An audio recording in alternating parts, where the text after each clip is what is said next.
Bonjour Norbert Navarro. Bonjour Julien, bonjour à tous. À la une de la presse française, les tensions entre communautés sur le foncier rural en Côte d'Ivoire. Un reportage du Figaro à Domobli, village à la sortie de Guiglo, sous-préfecture du Cavally, dans l'ouest de la Côte d'Ivoire, dans la boucle du cacao, où la situation est critique, prévient ce quotidien.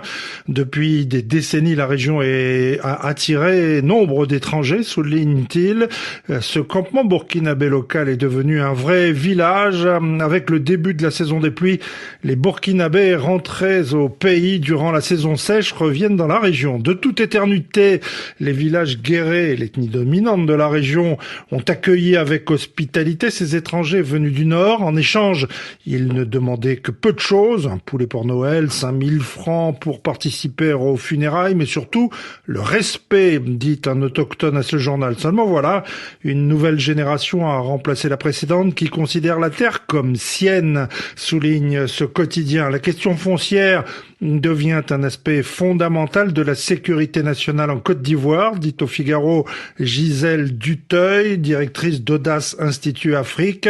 Il devient urgent de sécuriser les parcelles pour rétablir le lien entre les autochtones et les migrants et apaiser les tensions, surtout dans un contexte de migration croissante qui risque de fragiliser encore plus les équilibres entre communautés, dit-elle. Émanant d'une radio française qui, on ne sait pas où elle a tiré cette information. Je suis le président du comité exécutif pour la sécurisation du foncier rural dans le Cavalier de Dimanche. Alors, comme le président, le chef, l'a dit, il s'agit au fond d'attirer l'attention de toute la population ivoirienne sur ce que peut poser de tels propos, surtout qu'il ne s'agit pas d'un petit journal, un journal comme le Figaro et une radio comme RFI qui sont écoutées partout dans le monde. Donc, écrit ceci.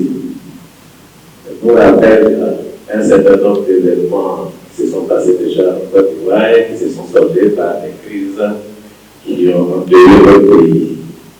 Alors, pour éviter cela, le comité donc vous a rapporté ce qui est dit et nous avons fait un démenti.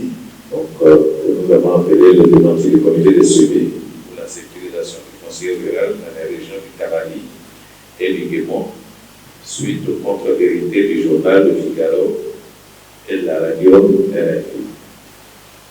Mesdames et messieurs les journalistes, mesdames et messieurs, en vos rangs et grades et qualités, je vous adresse les salutations du comité de suivi pour la sécurisation du foncier rural dans les régions du Cavally et du Guémon. Chers invités, le comité de suivi pour la sécurisation du foncier rural dans les régions du Cavally et du Guémon a organisé ce point de presse pour informer l'opinion publique nationale et internationale et condamner les agissements malsains et compligènes de l'ONG Audace Institut d'Afrique, AIA, en sigle, dans les régions du Cavally, dans le cadre de l'exécution de la phase pilote du programme CLAP, Côte d'Ivoire d'un partenaire, programme dit de sécurisation du foncier rural dans les dites régions. Dans la dite région.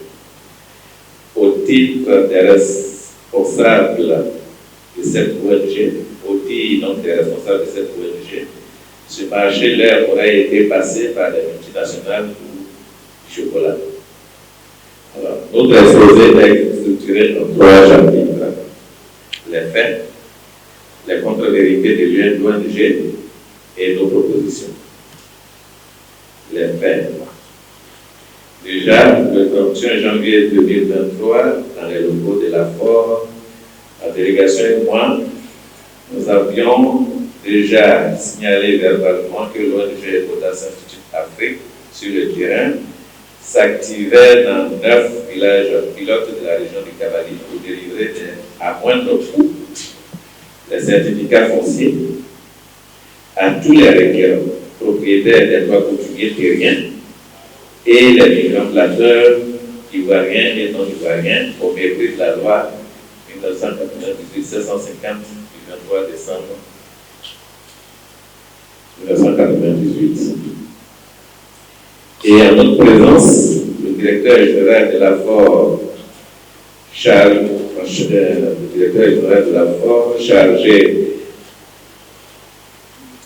a chargé donc ses collaborateurs qui travaillent sur le projet CLAP de demander à l'ONG Audace Institute Afrique de cesser de tenir des propos qui pourraient troubler les populations et mettre en balle les programmes de la FOR en partenariat avec la Banque mondiale. Ça, c'était le 31 janvier. Le dimanche 12 mars 2023, dans le village de Zéardo, canton Zéa, sous-préfecture de Zéardo, département de Touréquin, notre chef, Kémoyen Deni, chef central donc, des communautés ouvrières et groupements et président du directoire du comité de suivi, a surpris M. Eouman Mikael, agent de l'ONG GIZ, partenaire de l'ONG Audace Institute Afrique dans le projet CLAP, qui a affirmé que son ONG ainsi que l'ONG Audace Institute Afrique ont été mises en mission par l'accord. Ces ONG continuent de diffuser des informations tendancieuses et dangereuses au sujet de la gestion du foncier rural dans le Cavali et le Gabon. Le lundi 12 juin 2023, le chef du village de Lidioubaye, dans le canton Niao, sous-préfecture de Zaïe, dans le département du Taï, nous a envoyé des images et des vidéos d'une réunion tenue dans leur village par deux responsables de l'ONG Audace Institute Afrique, dans lesquels ils affirment qu'ils travaillaient avec la FOR. Dans ce village également, l'ONG fait croire aux populations que les personnes qui auraient acquis des terres par des transactions non légales ont elles aussi droit aux certificats fonciers selon la loi. Suite à l'article du journal Le Figaro du vendredi 23 juin 2023 et au relais de l'information de samedi 24 par RFI, nous sommes approchés de la chefferie du village de Touréquin pour de plus amples informations. Il ressort des informations reçues et qui suivent. Au mois de septembre 2022, à la demande du responsable local à niveau de l'ONG Audace Institute Afrique, la chefferie du village de Touréquin a reçu le journaliste Stanislas Pouillet du journal Le Figaro, venu s'informer sur l'atmosphère dans la région après la crise post-électorale de 2010-2011 et le retour des migrants planteurs dans les plantations. Les populations de Touréquin sont très surprises en découvrant la publication du vendredi 23 juin 2023, soit 10 mois après l'entretien, et le relais fait dès le lendemain, samedi 24, par la radio RFI, par la voix du journaliste Bernard Navarro, qui affirme que la situation est critique à Touréquin et que cela aurait été corroboré par Gisèle Duteuil, la directrice Afrique, encore de cette ONG Audace Institute Afrique. Alors, les contre-vérités de l'ONG Audace Institute Afrique et de son équipe de communication. Pour justifier les importants financements reçus des multinationales du chocolat ainsi que les financements à venir pour la sécurisation du foncier selon eux. Au mépris de la vie des populations qui ont retrouvé la cohésion sociale et vivent en parfaite fraternité, de l'article du Figaro, de la situation foncière rattachée principalement à la culture du cacao et le reportage de RFI sur le même sujet dévoile des intérêts mafieux, criminels très mal dissimulés. Par la présente, le comité de suivi pour la sécurisation du foncier rural dans les régions du Cavalier et du Gabon proteste vigoureusement contre ces agissements de l'ONG Audace Institute Afrique et ses équipes de communication du Figaro et du RFI. Véhiculer des informations dont les objectifs ne sont pas de créer des conditions favorables pour une harmonie des relations entre les communautés qui n'est pas de nature à rendre l'atmosphère sereine dans les régions du Cavalier et du Gabon, surtout pour des régions qui ont été durement éprouvées par les différentes crises sociopolitiques qu'a connues la Côte d'Ivoire. Le comité de suivi pour la sécurisation du foncier rural dans les régions du Cavali et du Guémon demande instamment la suppression immédiate des activités du projet CLAP dans les régions du Cavali et du Guémon, qui ont besoin de partenaires sérieux au développement et non de croque-morts prometteurs de troubles et de conflits. Je vous remercie. Chère Assemblée, bonsoir. Chers panélistes, alors je suis journaliste à la RTBE. Ma question est la suivante.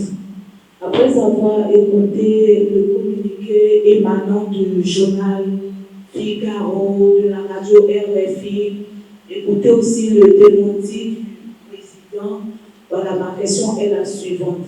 Nous voudrions savoir quels sont les objectifs que les médias français voudraient atteindre en divulguant de tels propos dans les médias français, sachant que nous sommes dans une guerre de communication. C'est ma première question. La deuxième question, voilà, nous voulons savoir aussi, la question est adressée au chef, voilà, pourquoi un tel communiqué? Qu'est-ce que nous devons retenir en tant que population? Voilà, qu'est-ce que nous devons retenir vis-à-vis de ce communiqué? Maintenant, la troisième et la dernière question. Est-ce que ce ne sont pas aussi, vu la sensibilité de tout ce qui se passe à l'Ouest, est-ce que ce n'est pas aussi la largesse, si je peux le dire ainsi, ou bien la gentillesse du peuple de l'Ouest qui engendre parfois ce genre de choses? Et même, est-ce que la population de l'Ouest n'est pas aussi complice? Parce que j'ai entendu des personnes citées, voilà, des personnes qui ont donné des témoignages. Est-ce que nous-mêmes, en tant que population, il n'y a pas une complicité avec cette presse étrangère? Merci. Merci. Miss Bouneo, vous avez dit que vous êtes de la RTVO, mais vous ne vous êtes pas présentée, s'il vous plaît. Rita? Ok. Merci, Miss Rita. Vous avez demandé de savoir les objectifs de ce que font ces journaux et ces radios et pourquoi un tel communiqué. Est-ce que ce n'est pas la gentillesse de la population ou n'y a-t-il pas de complicité? C'est les trois questions. Voilà, merci. Pour répondre à la première question, actuellement, le comité de suivi de la sécurisation foncière qui a été mis sur pied est une structure pour aider nos populations, aider nos régions à mieux se prendre en charge en étant instruits de tout ce qui concerne le foncier rural et de tout ce qui concerne les documents à avoir pour sécuriser leurs terres et quelles doivent être les relations désormais entre eux et ceux qui occupent nos terres. Il faudrait que nous précisions quelque chose d'entrée de jeu. Je l'ai dit toujours, que le travail que le comité est en train de mener actuellement n'est pas un travail pour chasser, entre guillemets, pour chasser les étrangers ou alors même les nationaux qui sont dans nos villages. Pas du tout. Le souci du comité, c'est de renforcer la cohésion sociale entre les web et nos frères qui sont venus chez nous. Ce n'est que ça l'objectif du comité.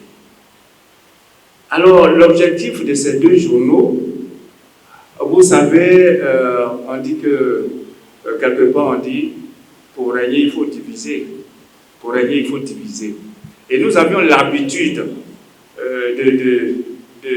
d'entendre ces journaux qui ne sont pas faits, moi je le dis ouvertement, ces journaux ne sont pas faits pour, je dirais bien en Côte d'Ivoire, pour prôner le social. J'ai des preuves, je peux les donner. Ces journaux sont faits rien que pour semer de la haine, pour activer la haine entre nous les populations, et surtout à l'Ouest. Nous avons vu des choses qui se sont passées à l'Ouest. Nous avons décrié, d'autres l'ont écrit noir sur blanc. Mais RFI a dit c'est faux. Le Figaro a dit c'est faux. Et c'est le contraire, ils ont dit. Donc ça ne m'étonne pas qu'aujourd'hui, RFI encore, ou bien le Figaro, disent ces genres de mensonges. Donc ils savent à quel dessein. Puisque nous allons pour dire à nos parents comment désormais celui que tu as donné la forêt, tu ne lui as pas donné ta terre, on lui a donné la forêt. Hein? On lui a donné la forêt et non notre terre. Donc celui-là qui a planté son cacao, son EVA, ceci, cela, a droit à un certificat de plantation. C'est pour lui la plantation, ce n'est pas pour le ouai. Maintenant la terre, là, elle appartient au ouai, n'est-ce pas? Donc c'est le ouai qui doit avoir le titre foncier. En réalité, c'est le ouai qui doit avoir le titre foncier. Mais il faut alors sauvegarder les plantations du monsieur, sinon de la communauté qui a son champ de cacao ou bien de café. Et qu'est-ce qu'il faut faire? Il faut désormais signer un contrat en bonne et due forme avec ceux-là. Et par rapport à ça, maintenant, on va leur faire des lettres, des certificats de plantation. Voilà, ça va faciliter la tâche à tout le monde. On ne vient pas pour dire, toi, avant là, mon papa t'avait donné, comme il n'est pas là, moi je viens, je récupère. Non, ce n'est pas ça. Ce n'est pas pour cela que le comité a été formé. C'est justement pour pallier à tout cela que le comité a été formé. Donc la question, quels sont les objectifs là? Vraiment, s'ils étaient présents devant nous, c'est à cela même on devait poser cette question. Quels sont vos objectifs? En disant cela, sur ce qui est faux, Domobile n'est pas en crise. Rien. Est-ce que je peux même retourner la question? Est-ce que ce n'est pas eux-mêmes pour répondre en même temps à ta troisième question? Est-ce que ce n'est pas eux-là même qui ont instrumentalisé ces jeunes qui, après le départ du chef, le chef quitte là et qui racontent leur vie à côté? Est-ce que ce ne sont pas des montages? Voilà. On connaît dans ces jours, je peux le dire ouvertement, nos jeunes dans nos villages dans ces jours, chacun veut un peu de sous pour aller faire ce qu'il veut, pour aller se soulager selon son besoin. Mais ceux-là, ils prennent l'argent et puis ils racontent du n'importe quoi. Le garant du village, dont la parole peut être considérée, c'est le chef du village, c'est le chef de tes points. C'est la mutuelle du village, c'est le président de la jeunesse du village. C'est ceux-là, on peut prendre leur parole comme de l'argent comptant. Voilà. Ma fille, voilà ce que je voulais te dire. Tel communiqué, selon ta deuxième question, j'ai répondu en même temps à la première et à la troisième, c'est pour démentir que le web vit pacifiquement avec tous ceux qui sont avec nous. Depuis la crise, nous vivons en parfaite harmonie, que ce soit dans le Guémon, que ce soit dans le Kabbalah. Il n'y a pas un village actuellement qui est en conflit avec des gens. Il y a des situations, des situations qui sont choses, mais voilà, ce n'est pas des conflits en tant que tels. C'est des trucs qui se passent isolément dans des régions. Bon, tel aller taper un ouai avec une machette, ça, c'est des trucs qu'on règle, mais ça ne fait pas objet de conflit interethnique. Non, c'est des trucs entre deux personnes. Voilà. Quels sont les objectifs de cette loi? N'oubliez pas que récemment, une polémique inutile ou pas est créée à partir du décret 2023-378 du 3 mai 2023 parlant de la constatation des terres sans maître. Pendant que cette polémique est en train de se répandre dans le pays, on fait apparaître des conflits qui peuvent à un moment donné amener donc des troubles. En Côte d'Ivoire, c'est l'agence foncière rurale, l'AFOR, qui est en charge de tout ce qui concerne le foncier rural. Nous avons eu, comme le chef l'a dit tout à l'heure, nous avons rencontré l'AFOR le 25 janvier pour 2023. domicile du doyen Kéhi-Boudna, pour échanger avec eux, pour nous dire exactement comment ils travaillent. Le 31 janvier, nous sommes encore repartis chez eux, à la fois pour leur signaler, comme l'a dit tout à l'heure dans le communiqué que nous avons fait, pour leur dire que les ONG Audace Afrique travaillent en leur nom et que nous ne comprenons pas. Nous avons été édifiés, nous avons eu un certain nombre d'informations selon lesquelles l'agence, comment on appelle l'agence Institut Afrique là, Audace Afrique, ne travaille pas avec eux. Ils sont allés à la fois parce qu'ils veulent mener des enquêtes sous le couvert du chocolatier et ils sont allés à la fois pour avoir des informations sur comment procéder pour chercher leurs enquêtes. Et ce n'est pas la force de leur dire de ne pas faire ou de faire ceci. Donc la force leur a donné les informations qu'il fallait, mais la force ne travaille pas avec eux. Donc voilà ce que la force nous a dit. Quand on a appris et que la polémique a commencé à gagner la population sur la loi du 5 mai, du 3 mai 2023, nous sommes rendus encore à la force de 16 mai. Et là, nous avons produit un rapport sur notre rencontre. Essentiellement, nous étions partis pour savoir, est-ce que l'application de cette loi, qu'est-ce qu'elle veut dire effectivement? Cette application, cette loi qui parle de la constatation de terre 100 mètres. Alors, M. Sylvain Da, chef